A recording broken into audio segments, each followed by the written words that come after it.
بسم اللہ الرحمن الرحیم۔ السلام علیکم دوستو، دنیا بھر کی خبروں میں آج آپ سنیں گے، لیکن اس سے پہلے اگر ہو سکے تو لائک اور سبسکرائب کا بٹن ضرور دبا لیں۔ شکریہ۔ امریکہ کے لیے کچھ اتحادی دیگر سے زیادہ اہمیت رکھتے ہیں، لہذا سوال اٹھتا ہے کہ کیا خلیجی ممالک ٹوٹ پھوٹ کا شکار خطے میں امریکی دفاعی صلاحیتوں پر بھروسہ کر سکتے ہیں؟ دوحہ میں اسرائیل کے حالیہ حملے نے ایک ایسی سرخ لکیر عبور کی ہے جسے خلیجی رہنماؤں نے طویل عرصے سے مقدس جانا ہے۔ ان کا خیال تھا کہ خلیجی عرب ریاستیں امریکی سیکیورٹی چھتری تلے ہیں اور اسی وجہ سے غزہ تنازع کے آپریشن زون سے باہر ہیں، لیکن اب نہیں۔ خلیجی ریاستیں اب ایک نئی حقیقت کا سامنا کر رہی ہیں۔ اسرائیل نے خطرات مول لینے اور مشرق وسطیٰ کو نئی شکل دینے کے لیے تیار بیٹھا ہے، پھر چاہے وہ خلیج میں امریکہ کے روایتی اتحادیوں کو نقصان پہنچا کر ہی اس مقصد کو کیوں نہ حاصل کرے۔ خلیجی رہنماؤں کے لیے اسرائیل کو روکنے میں امریکی ناکامی پریشان کن امر ہے۔ قطری قیادت چونکا دینے والے اسرائیلی حملے پر حیران تھی اور اس نے حمایت کے لیے امریکہ اور اپنے خلیجی شراکت داروں کی جانب دیکھا۔ دوسری جانب امریکہ نے اپنے قریبی عرب اتحادی کو نشانہ بنانے پر اسرائیل کی معمولی سی ڈانٹ پلائی، جو کہ خطے کے سب سے بڑے امریکی اڈے العدید کی میزبانی کرتا ہے، جسے سینٹ کام کا علاقائی مرکز بھی کہا جاتا ہے۔ قطر میں حماس کے رہنماؤں پر اسرائیل کا حملہ دوستو قطر کی اس حکمت عملی کی بنیاد پر ضرب تھی جس نے جنگی فریقین کے درمیان بات چیت کے لیے محفوظ اور غیر جانبدار مقام فراہم کیا۔ قطر کے لیے ایک بھروسہ مند ثالث کے طور پر اس کا کردار، جسے امریکی حمایت بھی حاصل ہے، بڑی طاقتوں کے ساتھ اپنی سفارتی مطابقت کو بڑھانے اور بین الاقوامی فورمز میں اپنی ساکھ کو محفوظ بنانے میں مرکزی حیثیت حاصل رکھتا ہے۔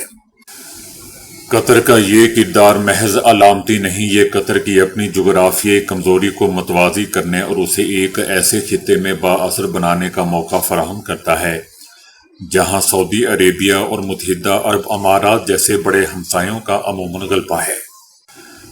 لیکن اب اسرائیلی جارحیت کے بعد قطر انہی ہمسایوں سے علاقائی جواب دینے کی امید لگا رہا ہے۔ صورتحال کی سنگینی کو سمجھتے ہوئے ابوظہبی یعنی متحدہ عرب امارات اور سعودی عربیہ، جو خطے کے سب سے طاقتور کھلاڑی ہیں، انہوں نے اسرائیلی حملے کو نہ صرف قطر کی خود مختاری پر حملہ قرار دیا بلکہ پورے خطے کی سلامتی کے لیے بھی خطرے کے طور پر دیکھا۔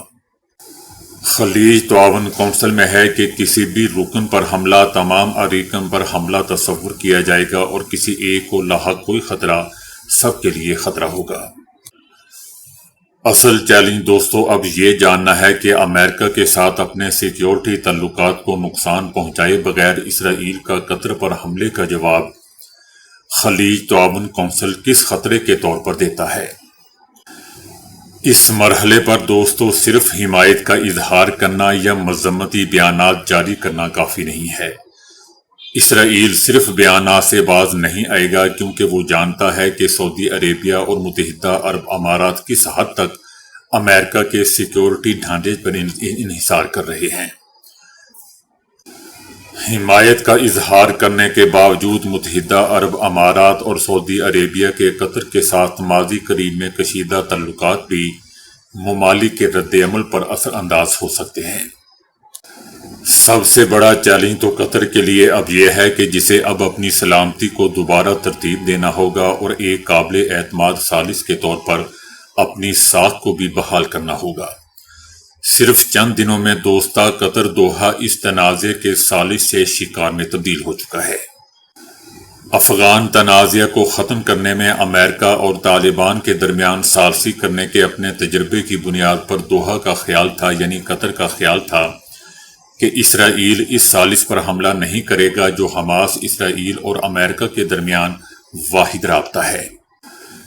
حیرت کی بات دوستو یہ ہے کہ قطر امریکہ سے اسرائیل کو کنٹرول کرنے کے لیے کہہ رہا ہے، یعنی امریکہ کو کنٹرول کرنے کے لیے کہہ رہا ہے۔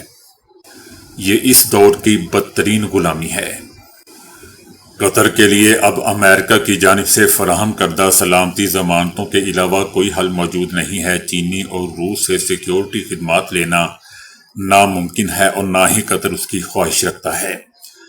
یہاں تک کہ علاقائی سلامتی کا ڈھانچہ جس میں مصر، ترکی یا پاکستان شامل ہیں، امریکی اجازت اور شراکت کے بغیر کام نہیں چل سکتا۔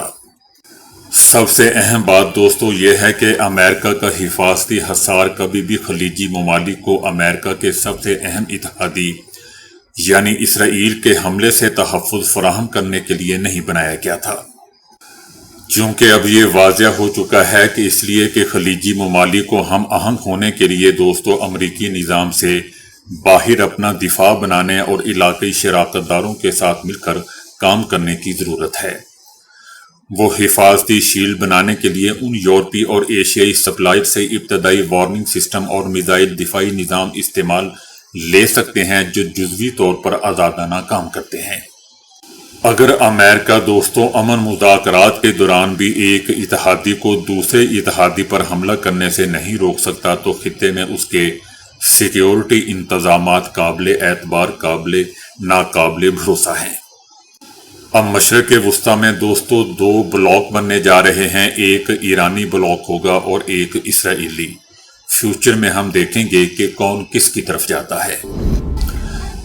انٹرنیشنل میڈیا نے دعویٰ کیا ہے کہ ترکی کا اپنے جوہری پاور پلانٹس کی ترقی میں تیزی لانے کا فیصلہ اس کی طاقت میں اس قدر اضافہ کر سکتا ہے کہ وہ مشرق وسطیٰ کے ایک سرکردہ ملک میں تبدیل ہو جائے، جو اسرائیل کے لیے خطرہ ثابت ہو سکتا ہے۔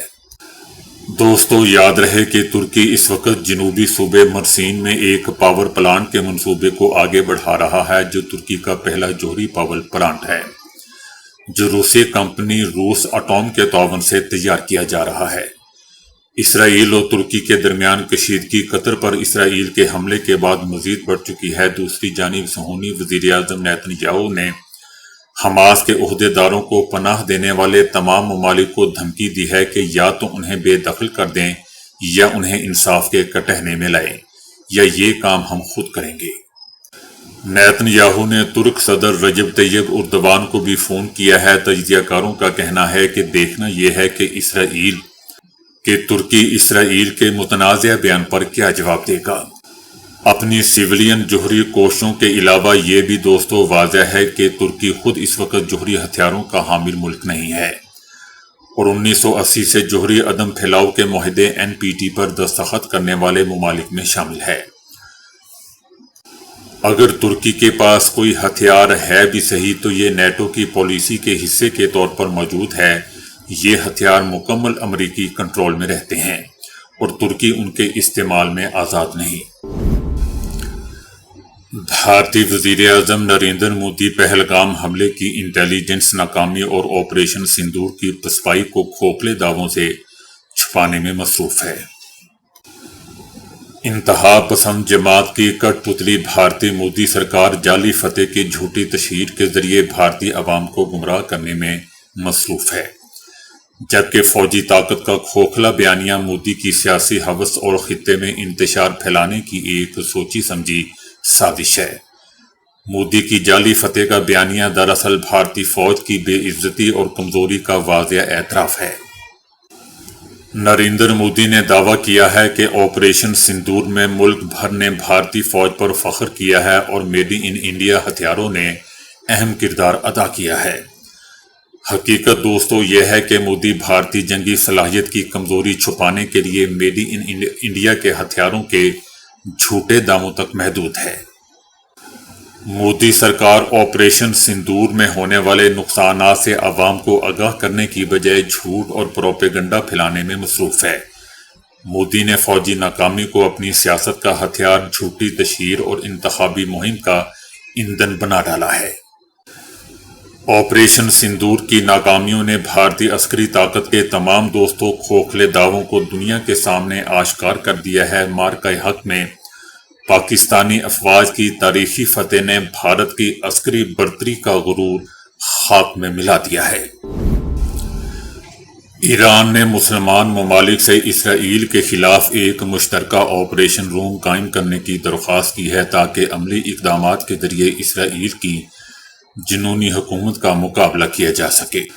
لیکن دوستو، میرے خیال سے پہلے مسلم ممالک کو امریکہ سے تو الگ کیا جائے، یہ آپریشن روم تبھی کامیاب رہے گا۔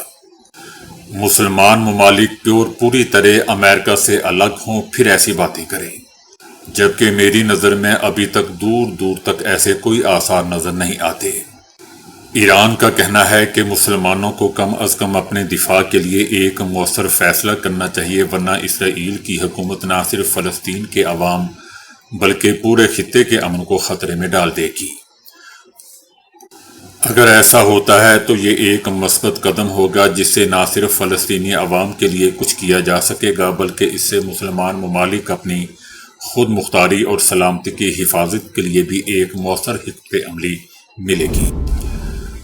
قطر کے وزیر اعظم شیخ محمد بن عبد الرحمان نے کہا ہے کہ عالمی برادری دوہرا معیار چھوڑ دے، اسرائیلی حملے کا سخت اور مؤثر جواب دینا جانا چاہیے۔ شکر ہے دوستو کہ دینا جانا چاہیے تک پہنچ گئے ہیں، مذمت نہیں کی۔ کم از کم مذمت کے لفظ سے تو جان چھٹی۔ اب بات یہاں تک پہنچ گئی ہے کہ مؤثر جواب دیا جانا چاہیے، دینا ہوگا نہیں بلکہ دیا جانا چاہیے۔ اب دیکھنا یہ ہے کہ دیا جانا چاہیے اور دیں میں کے جو درمیان کا سفر ہے وہ کتنے عرصے میں طے ہوگا۔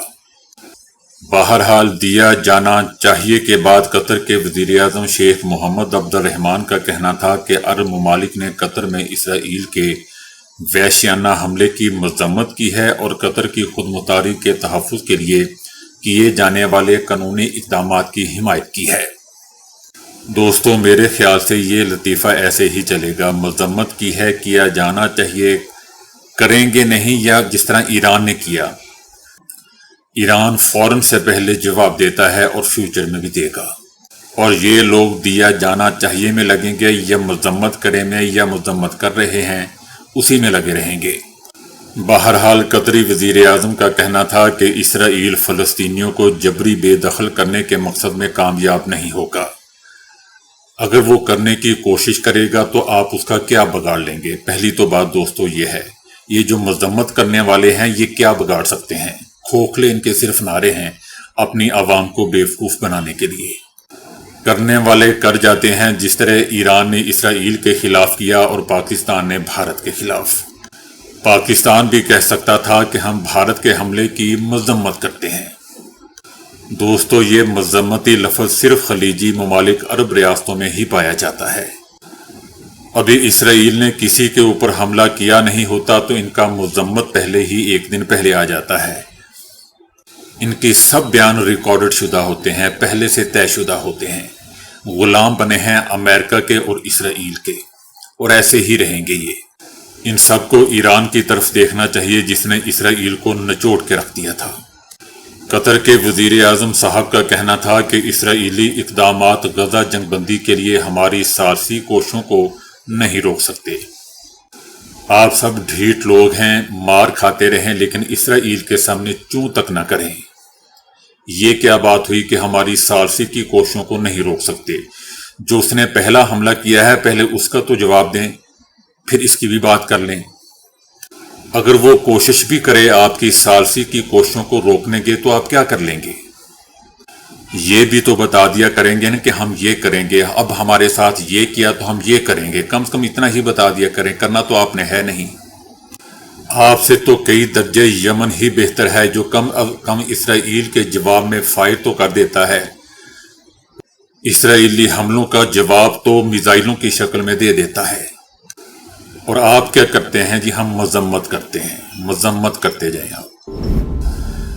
خیبر پختونخوا کے سیکیورٹی فورسز کی کارروائیوں میں بھارتی پروکسی یافتہ 31 فتنۃ الہندوستان خوارج ہلاک ہو گئے۔ ISPR کا کہنا ہے کہ 13 اور 14 ستمبر کو سیکیورٹی فورسز نے خیبر پختونخوا میں 2 مختلف کارروائیاں کی، جن میں مجموعی طور پر بھارتی پروکسی فتنۃ الہندوستان اور فتنۃ الخوارج کے 31 تخریب کاروں کو ہلاک کیا گیا۔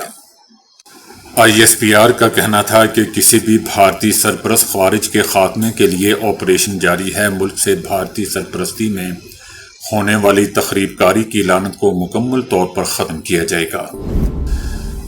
دوستو، علی امین گنڈا پور نے ایک بہت ہی شاندار بات کہی ہے۔ ان کا کہنا ہے کہ سوشل میڈیا پر ٹک ٹاک یا ٹک ٹک کرنے سے انقلاب نہیں آتے، ایسے انقلاب آئیں تو عمران خان جیل میں نہ ہوتے۔ علی امین گنڈا پور نے دعویٰ کیا کہ ہمارے احتجاج کے باعث قاضی فائز عیسیٰ کو ایکسٹینشن نہ ملی۔ 4 اکتوبر کے احتجاج کے نتیجے یہ ٹارگٹ حاصل کیا اور عمران خان نے یہ ٹارگٹ دیا تھا۔ علی امین گنڈا پور کا کہنا تھا کہ عمران خان سے ملاقات کی اجازت نہیں دیتے، 4-5 گھنٹے بٹھا دیتے ہیں، یہاں بیٹھنے کی بجائے سیلاب زدہ علاقوں میں کام کر رہا تھا۔ سوشل میڈیا کو چھوڑیں، ہر بندے کو مطمئن نہیں کیا جا سکتا۔ علی امین گنڈا پور کا کہنا تھا کہ ملاقاتیں نہ ہوں اور کنفیوژن بڑھتی رہے، ملاقات نہیں دیے جانے پر کیا میں جیل توڑ دوں؟ یہ ہر ملاقات پر یہاں بندے کھڑے کر دیتے ہیں، میں چاہوں تو جیل جا سکتا ہوں، لیکن جیل توڑنے سے کیا ہوگا؟ وزیر اعلیٰ علی امین گنڈا پور کا کہنا تھا کہ ہمارے علاقوں میں سیلاب کی نوعیت مختلف تھی، پورے پہاڑی تودے اور مٹی آئی تھی، بستیوں کی بستیاں اور درخت بہہ گئے۔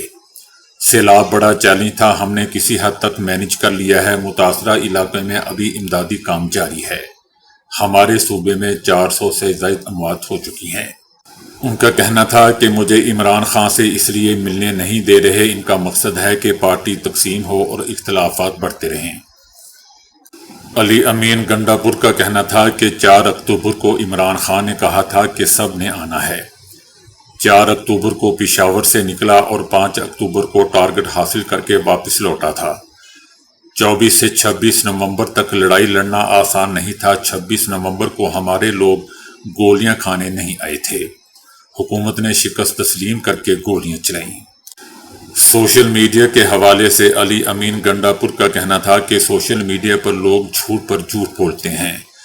دوستو، ان کا اشارہ عمران، ریاض، شہباز گل اور صابر شاکر وغیرہ کی طرف تھا، یہ جو گندے آنڈے ہیں۔